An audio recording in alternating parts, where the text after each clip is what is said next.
Bienvenidos nuevamente a Diálogo Integral. Más y mejor comunicación, más y mejor democracia. Bienvenido Danilo Clime. Bienvenido Andrés Cirujo. Aquí de nuevo en Diálogo Integral. Y bueno, hoy tenemos un tema especial. Sí, tenemos un invitado, invitado.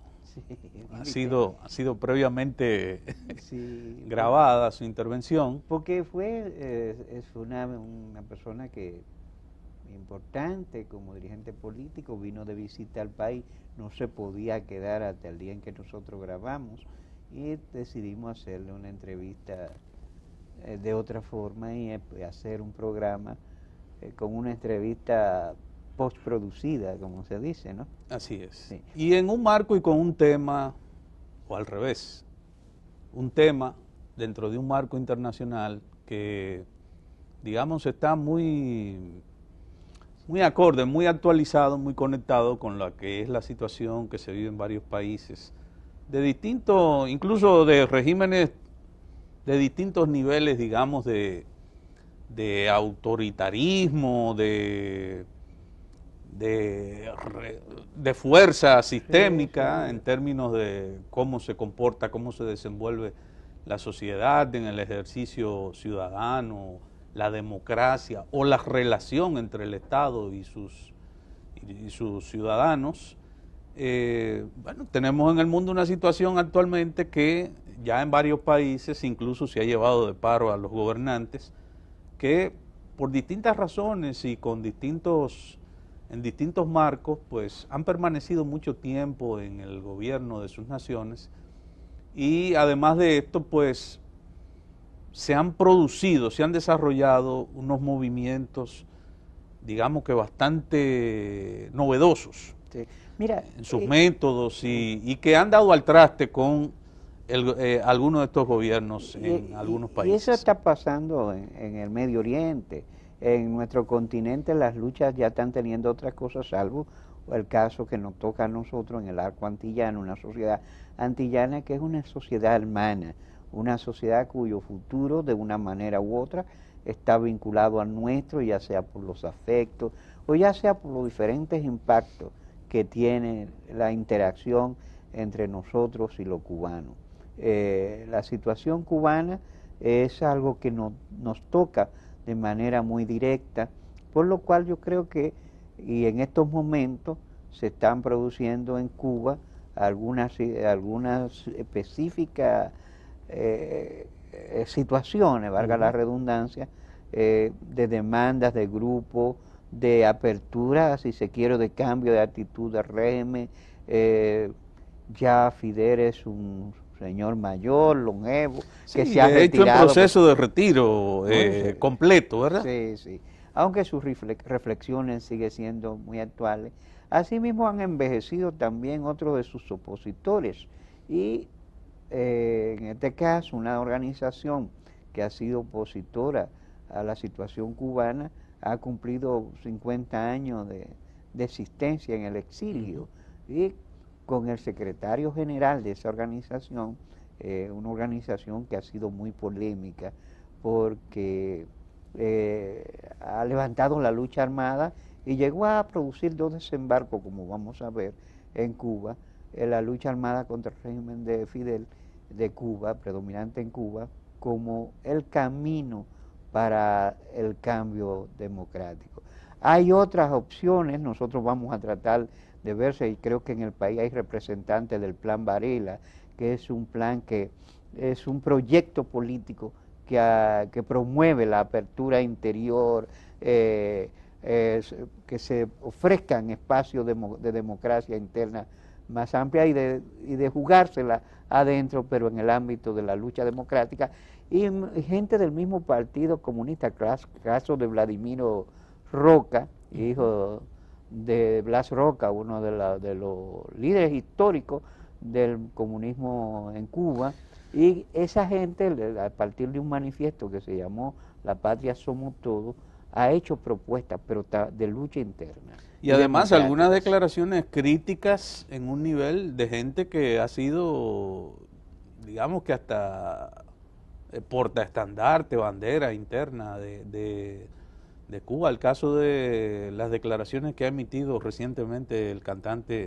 cantautor Pablo Milanés, que ha estado utilizando un discurso crítico, sí, ya digamos, dijo que ya cuestionando, no es exacto, cuestionando su fidelidad a Fidel, sí, además de quizás algunas cuestiones que tienen que ver con lo que ha caracterizado la revolución cubana durante todo este me ha periodo. llamado la atención que Silvio Rodríguez ha censurado públicamente a Pablo Milanés, pero Carlos Alberto Montaner, una de esas lúcidas mentalidades políticas que tiene el exilio cubano, ha escrito un trabajo diciendo que tuvo unas cenas privadas con Silvio, donde la cual le dice él, Silvio externó la misma crítica en ese momento que ahora privado, que ahora se publica Milanés, y Carlos Alberto se muestra extrañado de que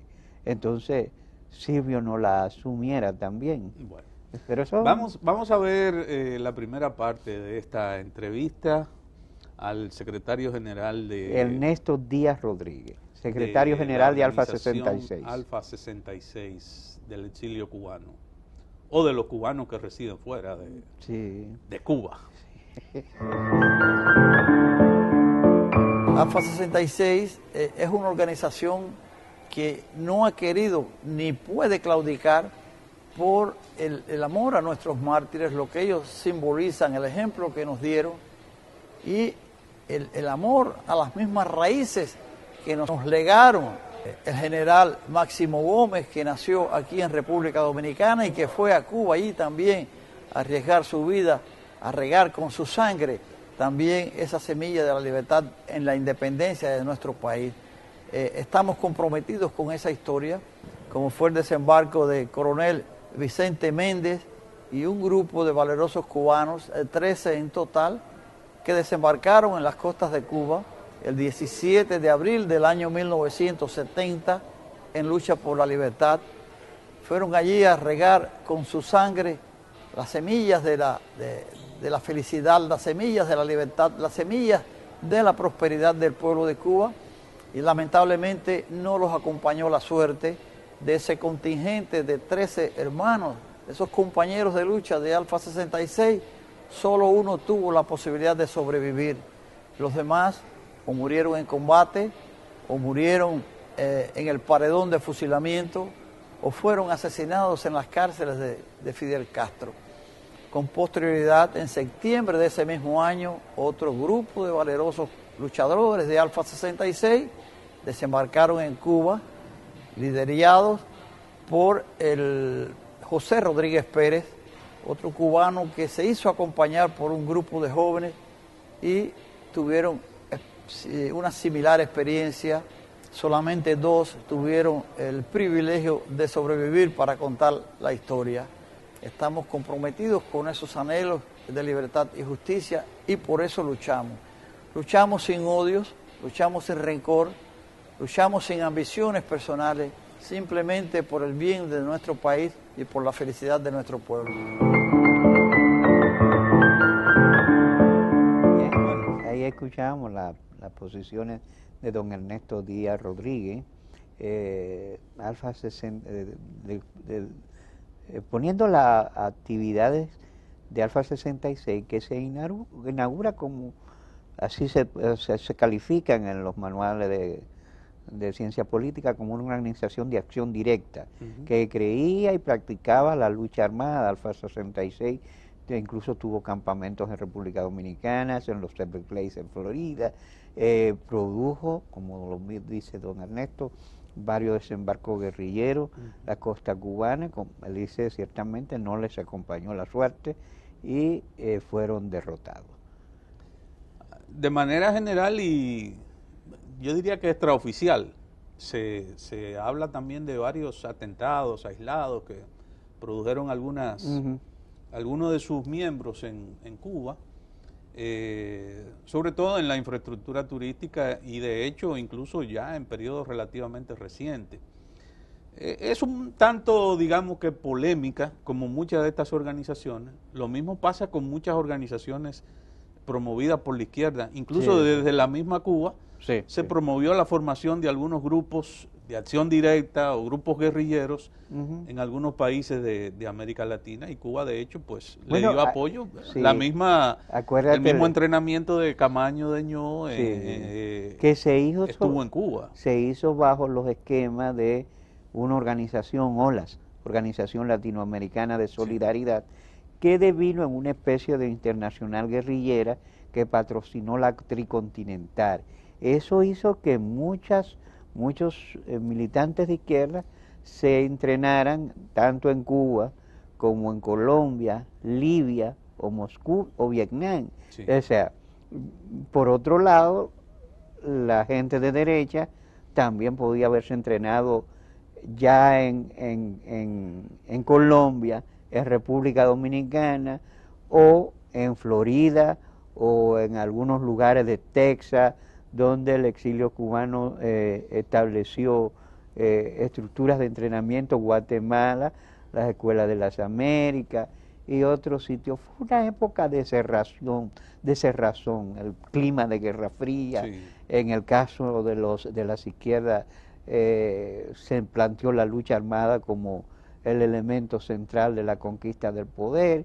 Y el caso de Que durante todos los años 60 y parte de los 70 tuvo una integración de manera muy amplia, y que de hecho ya al final de la década del 80, con el triunfo de la Revolución Sandinista, es decir, Sí. bueno, a finales de los 70, en el mismo año 1979, el triunfo de los sandinistas en Nicaragua, y luego el estallido, el lanzamiento prácticamente de la guerra civil o de la guerrilla del Frente Farabundo Martí para la Liberación Nacional en El Salvador, sí, todo el pues, proceso centroamericano. hubo un renacer. Sí, En un Guatemala, momento en que Salvador. ya en Sudamérica, todo ese fluvio de guerrilleros y de lucha armada en los años 70 y 60, pues comenzaba a declinar en el sur, ya entonces comienza a subir un poco a la parte de Centroamérica. Bueno, pero es momento de dejar un poco la guerrilla, Ya. el tono armado, y vamos a un momento, a una pausa dentro del programa. De todas las vocaciones, la vocación política es la más noble. De todas las profesiones, la profesión política es la más vil.